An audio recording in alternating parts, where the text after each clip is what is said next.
Fala galera, belezinha? A prof tá passando aqui pra gente conversar um pouquinho sobre os tipos de linguagens. Mas antes da gente conversar sobre cada um desses tipos, a gente precisa saber o que é linguagem. E linguagem nada mais é do que o conjunto de recursos que a gente utiliza para se comunicar. E nós temos basicamente três tipos de linguagens: a linguagem verbal, a linguagem não verbal e a linguagem mista.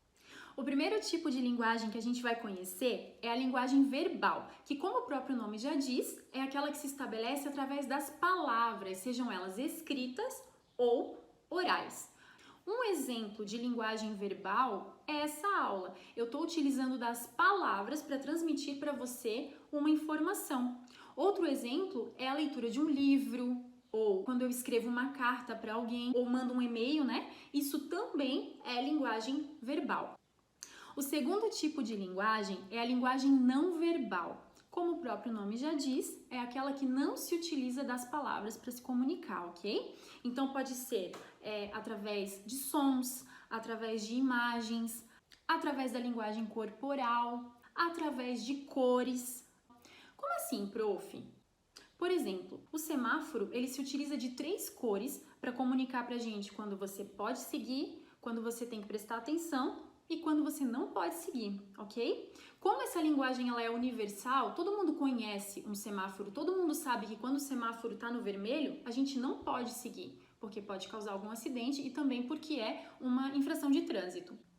Outro exemplo bem comum de linguagem não verbal são as placas de trânsito, porque elas só se utilizam de imagens e de cores, que já são padrão, para comunicar também, para transmitir uma informação. Nosso último tipo de linguagem é a linguagem mista, que, como o próprio nome já diz, é aquela que se utiliza dos 2 recursos anteriores para transmitir as informações. Os exemplos mais comuns que a gente pode citar de linguagem não verbal são as tirinhas, os anúncios publicitários ou ainda qualquer texto com imagem. Pegando as tirinhas como exemplo, a gente pode ver que nós temos as personagens e nós temos os balões de fala. Ou seja, para transmitir a mensagem, a gente utiliza das expressões das personagens e dos balões de falas. É isso aí, galerinha. Esses são os 3 tipos de linguagem. É bem fácil, super tranquilo, né? Mas vocês já sabem. Se ficar alguma dúvida, é só dar um toque para a prof que ela vem correndo ajudar, tá bom? Um beijão e até a próxima. Tchau!